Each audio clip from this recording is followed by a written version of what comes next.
Assalamualaikum warahmatullahi wabarakatuh.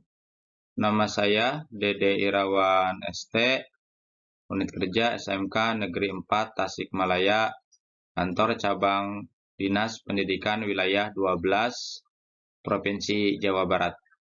Pada kesempatan ini, saya ingin menyampaikan materi pembelajaran tentang dasar-dasar teknik otomotif dengan materi alat ukur jangka sorong atau vernier caliper. Adapun tujuan pembelajaran pada kesempatan ini adalah yang pertama, peserta didik mampu memahami fungsi alat ukur jangka sorong. Yang kedua, peserta didik mampu menerangkan bagian-bagian jangka sorong. Yang ketiga, peserta didik mampu membaca hasil pengukuran jangka sorong. Yang keempat, peserta didik mampu menggunakan alat ukur jangka sorong. Dan yang kelima, peserta didik mampu merawat alat ukur jangka sorong.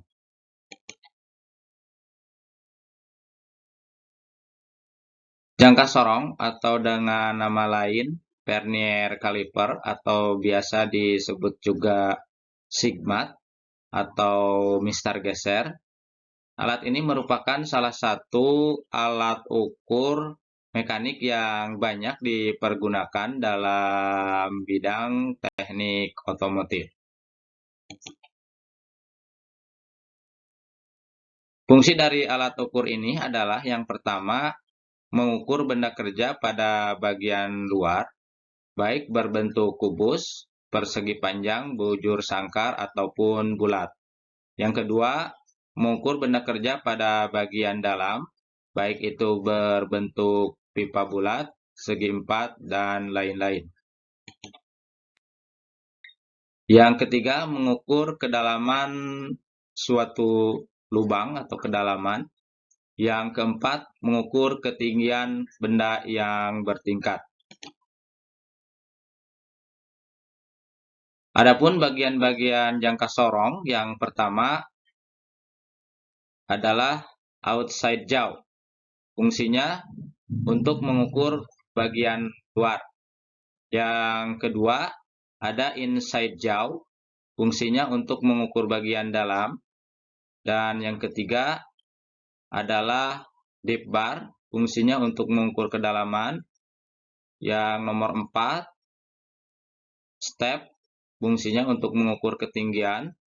Dan yang kelima, skala utama, yaitu skala diam yang menunjukkan nilai angka nominal.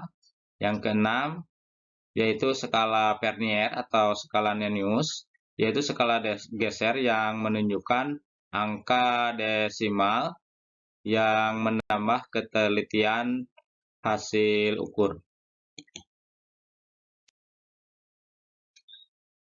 Jenis-jenis jangka sorong.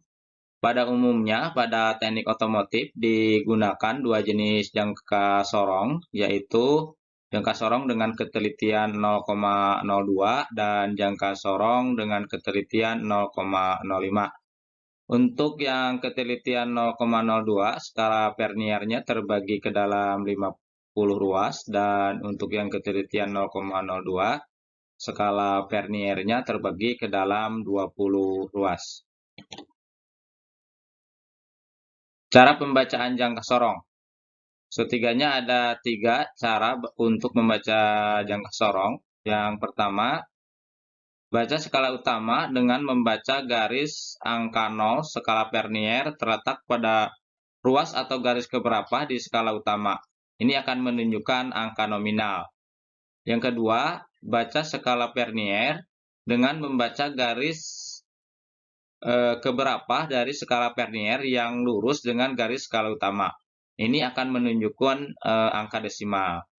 Dan yang ketiga, menjumlahkan antara angka nominal dan angka desimal. Contoh untuk pembacaan jangka sorong dengan ketelitian 0,02.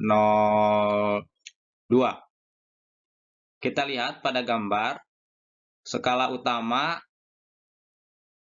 ada pada angka 9 mm. Kalau kita lihat ya, jadi kita lihat yang di sini skala utama ini adalah 9 mm. Dari mana dapat 9 mm? Lihat ini angka 0 yang pada skala Vernier ada di angka 9. Kemudian untuk menentukan ketelitiannya adalah kita lihat skala Vernier yang mana yang lurus dengan skala utama. Nah, kalau di gambar ini sudah ditandai ya bahwa yang lurus itu adalah garis ke-13 ya dari angka 0 ini gitu. Jadi kalau kita kalikan 13 dikali 0,02 maka hasilnya itu adalah 0,26 mm. Jadi kalau kita jumlahkan maka hasil pengukuran dari jangka sorong ini adalah 9,26 mm. Contoh yang kedua.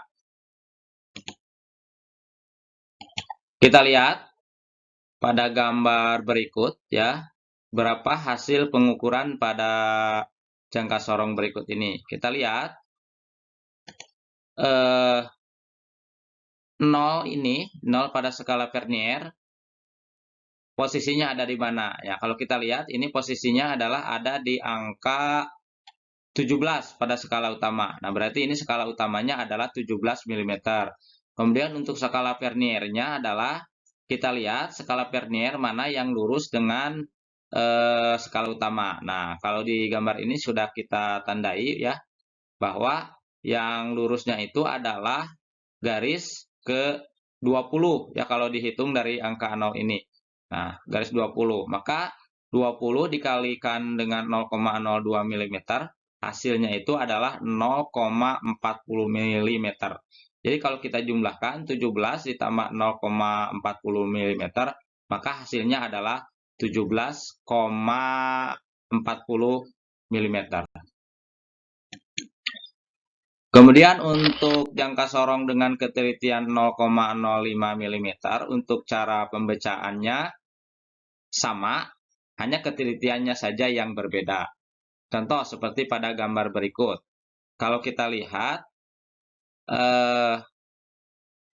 skala Vernier ya pada jangka sorong ini ada di angka berapa ini? 9 ya. Nah, berarti ini skala utamanya adalah 9 gitu. Nah, kemudian untuk skala Vernier yang lurus dengan skala utama itu adalah ada di garis ketiga ya. Maka 3 dikali 0,05 mm hasilnya adalah 0,15 mm. Nah, kalau kita jumlahkan 9 ditambah 0,15 maka hasilnya adalah 9,15 mm.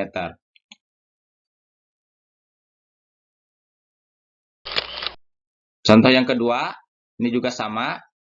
Kita lihat skala utamanya ini adalah 16 mm. Kemudian skala Noniusnya atau skala Verniernya itu adalah kita lihat skala Vernier yang lurus dengan skala utama ini adalah yang dilingkari. Ini adalah garis ke-7. Berarti 7 dikali 0,05 mm, maka hasilnya adalah 0,35 mm. Jadi kalau kita jumlahkan 16 ditambah 0,35 mm, maka hasilnya adalah 16,35 mm. Nah, untuk posisi pengukuran bagaimana? Untuk melakukan pengukuran dengan menggunakan jangka sorong, kita harus menempatkan benda kerja yang diukur itu harus di tengah-tengah seperti ini, bukan seperti ini salah. Kemudian harus tegak lurus seperti ini, tidak boleh miring. Nah, kemudian untuk mengukur benda pada bagian dalam juga sama. Untuk pengukurannya ini harus tegak lurus seperti pada gambar di sini, ya, tidak boleh miring ataupun kita di ujung seperti ini. Ini tidak boleh. Jadi harus di tengah-tengah seperti ini.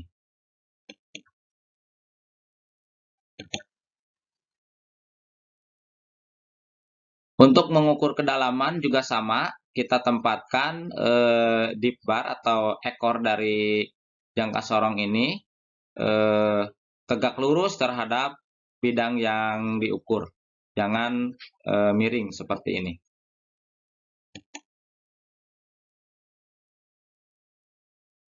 Sedangkan untuk mengukur ketinggian benda yang bertingkat, kita menggunakan kepala dari jangka sorong ini.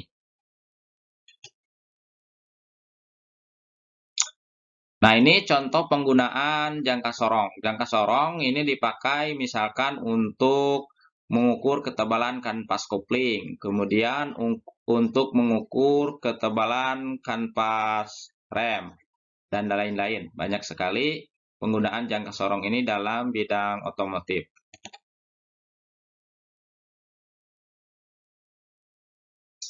Kemudian, bagaimana cara perawatan jangka sorong? Yang pertama, sebelum dan sesudah pemakaian, bersihkan jangka sorong dari partikel-partikel dan debu agar tidak menempel pada permukaan bagian yang meluncur. Kemudian, jangan melempar jangka sorong saat diletakkan. Yang ketiga, periksa secara berkala fungsi dari peluncur serta bidang luncur agar bergerak dengan lancar tanpa hambatan. Yang keempat, tempatkan kembali jangka sorong yang sudah selesai digunakan pada tempatnya atau sarungnya. Usahakan agar penempatan jangka sorong ini tidak ditumpuk antara yang satu dengan yang lainnya. Itu saja yang dapat saya sampaikan pada kesempatan ini. Mohon maaf atas segala kesalahan dan kekurangannya. Billahi taufiq wal hidayah. Wassalamualaikum warahmatullahi wabarakatuh.